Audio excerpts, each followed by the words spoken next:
les libertés politiques à Madagascar.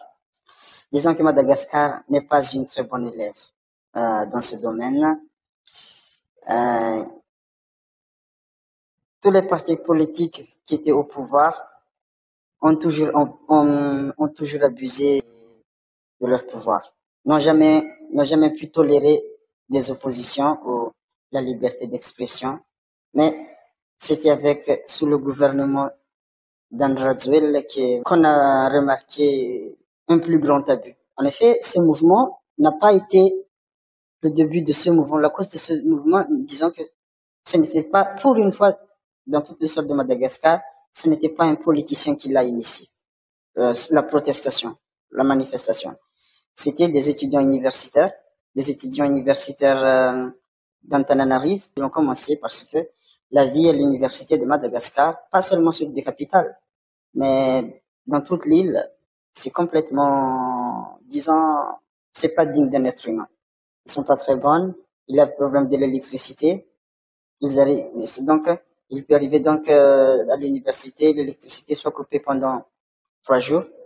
Il y a aussi un problème de l'eau, d'accès à l'eau. Et pendant que le président était à l'ONU en faisant un discours, lors de son discours, il disait que grâce à lui, 60% des Malgaches maintenant, non, 60% des Malgaches, 65% des Malgaches ont accès à l'électricité et à l'eau, alors que c'est pas du tout le cas. Alors que c'est le contraire. Maintenant, c'est 75% des Malgaches qui vivent avec moins de $1 par jour et n'ont pas accès à l'eau et à l'électricité. Et après, la GNZ ont appelé à l'aide l'armée. Et c'était la gendarmerie que le président utilisait pour réprimer les manifestations. Donc, c'était pas le CAPSAT. Oui, c'est un peu vu comme ça parce que il y avait un appel, les jeunes commençaient à aller à la base du CAPSAT, ils ont commencé à appeler à l'aide. Il y a aussi parce que les gendarmeries, comme l'armée, ont reçu de l'ordre aussi de tirer, mais ils ont refusé.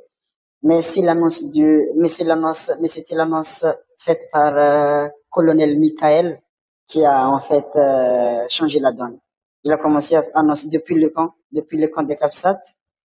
C'est comme ça qu'on appelle cette élite militaire, ces élites militaires CAPSAT. Il a fait une annonce. Il a demandé à la gendarmerie et aux autres militaires de désobéir et de retourner à leur base.